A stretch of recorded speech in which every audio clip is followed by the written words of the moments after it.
I feel very fortunate on my retirement that I've had the means and the ability, the capabilities to do a lot of foreign travel. And previously, before I retired, I had gone to places in Europe. In fact, I lived for 3 months in England, in London, and went to Italy, other places, as most American tourists do. But after I retired, a number of things kind of led me to take trips to Asia. And oftentimes I'm asked by people, well, why would you want to go to Asia? My feeling on that is, to some degree, there's a certain amount of judgmentalism even in the question, because what it's telling me is that somehow Europe is a better place to go. It's safer, or perhaps more opulent, or at least comfortable and stuff. Whereas in Asia, you're going into some very strange and exotic environments. And essentially that's why I did want to go to Asia to begin with. The other thing is that's where the Buddhists are.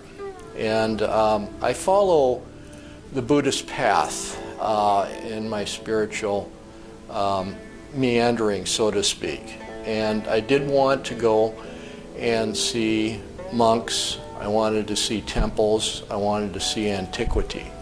And so my very first trip was to China in order to see Tibet. And I did go there. I was very enthralled. What surprised me, however, was that I was thinking, well, Tibet was going to be the jewel in the crown, so to speak, on that trip, and it actually turned out to be China. I fell in love with an Asian lifestyle from that. There were a lot of things that I liked about Asia that impressed me. For one thing, the people were very friendly. They seemed a lot more cheerful and happy than people in our own country, for example, and in other countries that I've traveled to. They seem very family oriented, and that was what impressed me the most: family and community. And again, they laughed a lot, and I loved their sense of humor. So that got me into wanting to go to other Asian countries, which I did.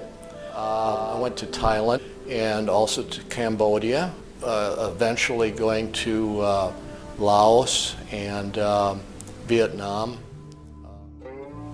My most memorable trip, however, in Asia was to Burma, and that's what I want to talk about today, because there were a variety of reasons why I was so impressed and so enthralled with Burma. For one thing, to begin with, it's a country of 60 million people that has, for the past 60 years, been closed down essentially from the West. It's been ruled by a bunch of generals who took over after Burma got its independence immediately after World War II, and they've run the country like an iron fist. It's an oligarchy. It's not communist, but the point is it's definitely not democratic. Well, what's happened in Burma, and I'll come back to that at the end, is that they're leaning more towards the West now and more towards introducing certain segments of democracy into their country. And they're also opening themselves up for development and investment from the West. So part of this is welcoming tourists. So I was one of the very first tourists into the country after they adopted their new policy. Now again, why go? Well, for one thing, again, this is a area that has lots of Buddhist temples and monks and nuns, etc. So that was a major draw for me. The other was that, again, in a sense, it's a country that's pristine. It's one of the only remaining Asian countries that essentially is relatively untouched by development. And it hasn't, again, it's kind of like in a time warp. It hasn't developed for 60 years. So in a sense, the people there are unspoiled, they're very natural, and they're very welcoming to tourists. They haven't been exposed to Westerners and to tourists and to Americans ever before. My journey began in Burma by visiting Rangoon, or as they call it, Yangon. This is a city that Hillary Clinton visited twice in her journeys as the Secretary of State. And I got to stay in the very hotel that she did.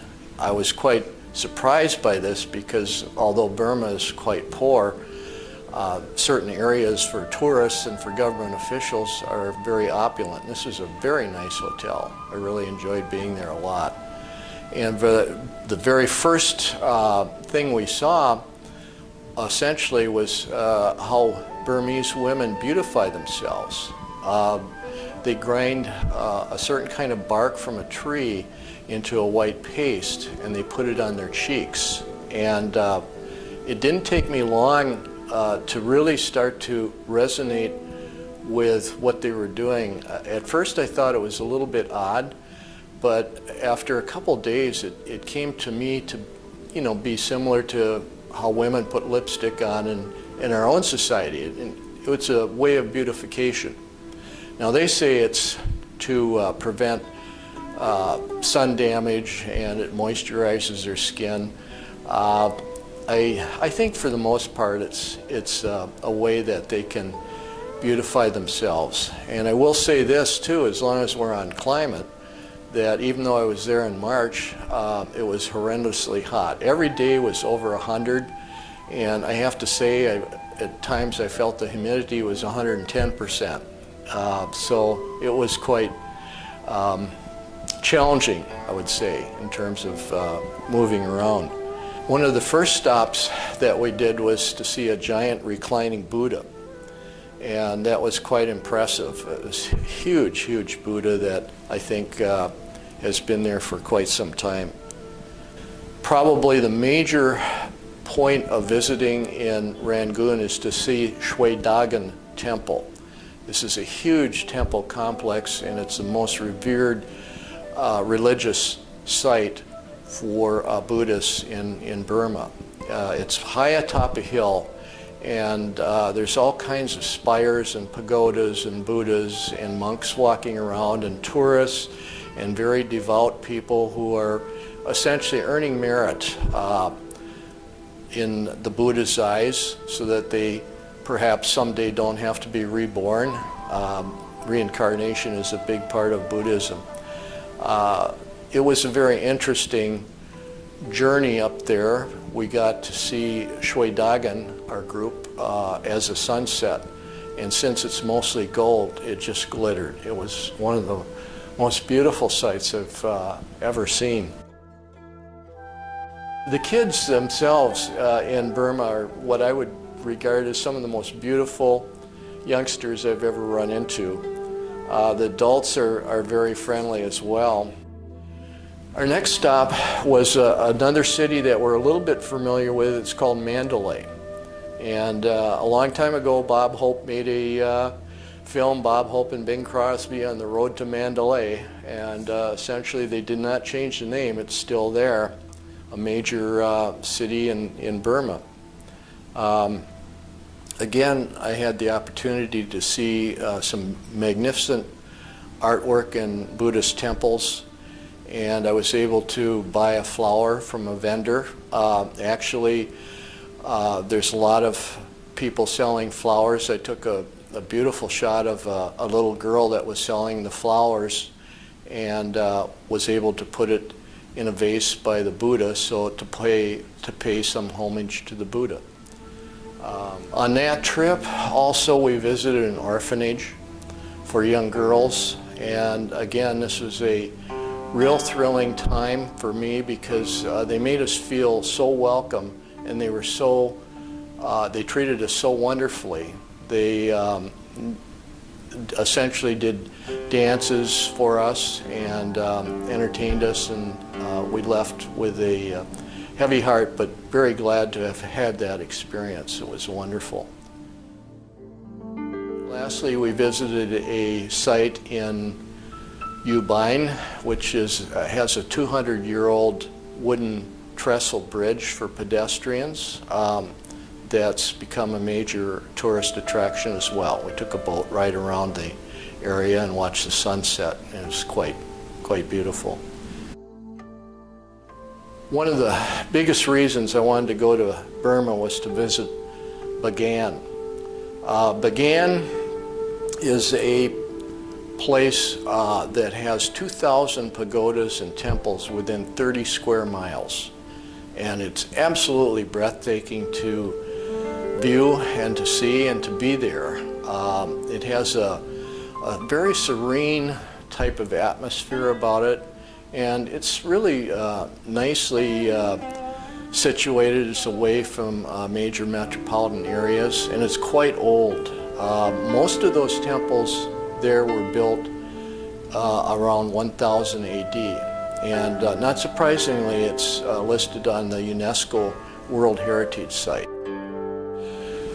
On that trip, we got out to see some of the locals, and one of the things about Burma is that smoking cheroots is very popular with the women there. Cheroots, they're made from a very mild tobacco, because I tried this later myself, but it's really entertaining to watch them because some of them smoke huge cheroots, sometimes I think mostly for the tourists to take pictures. I finished one of those days that I was in Bagan by a trip on the Irrawaddy River close to sunset. And again, serenity was a major component of my experience. It was beautiful. There were always a lot of vendors around for the tourists as well.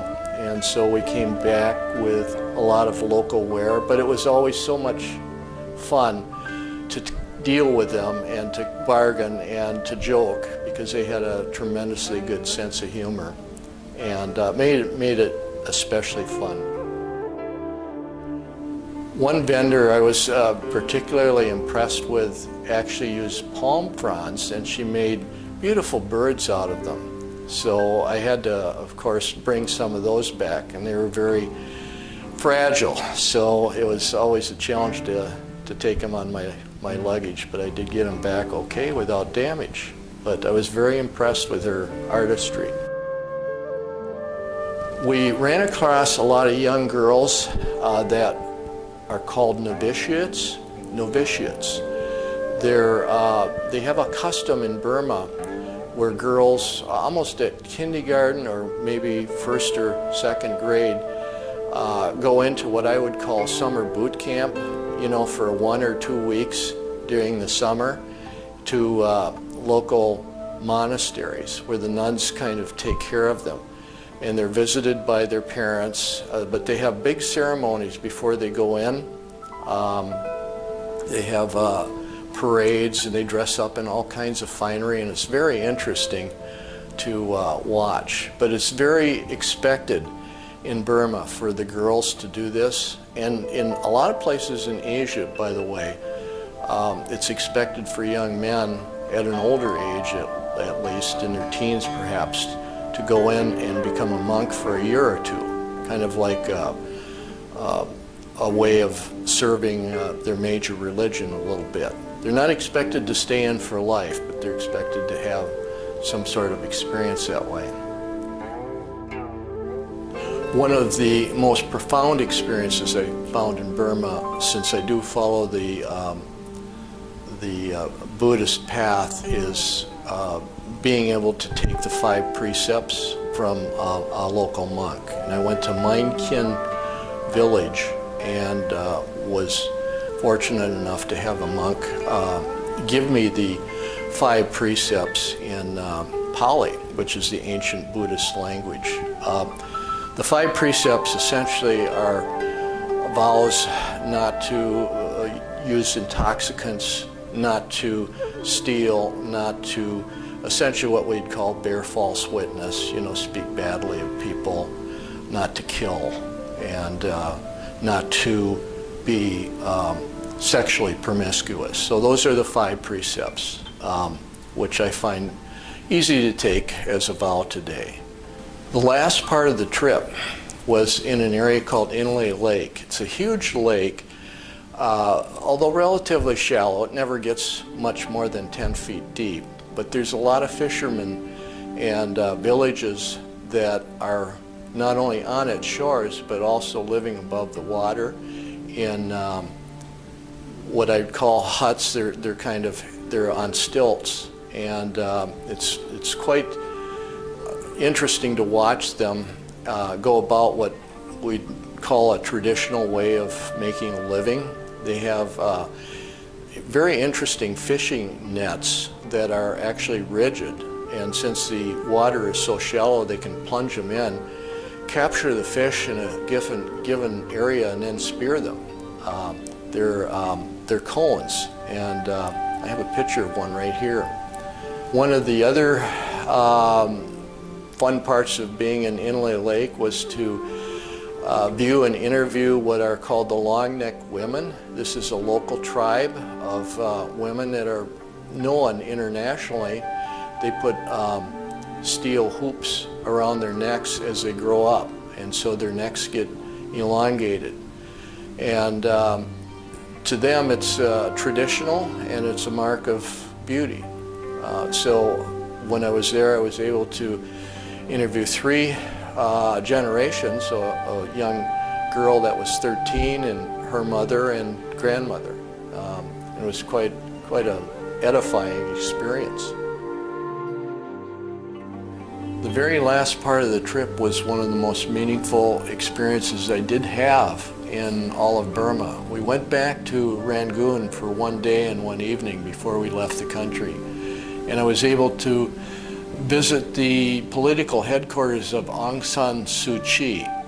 A lot of people don't know who she is, but she did win the Nobel Peace Prize about 15 years ago. She is the daughter of the famous general who was able to liberate Burma from the English right after World War II. As she developed politically after her father died, she became what they refer to, the generals, as a dissident. She was pushing for more democracy. And as I said before, the country for 60 years has been run as a very iron-fisted military oligarchy. They weren't really welcoming of any kind of influence or pressure to democratize and to open up. One of the results was that Aung San Suu Kyi was imprisoned in her own home for 20 years as a prisoner. And the last 2 years she was allowed her freedom, and things are changing now in Burma. There's a movement to open it up and to have more democracy. She's even been allowed to start her own political movement, her own political party. And there is some talk eventually of her becoming president of Burma, which would be a real progressive step for this country of 60 million. It was a wonderful, inspiring, hopeful sign for the country.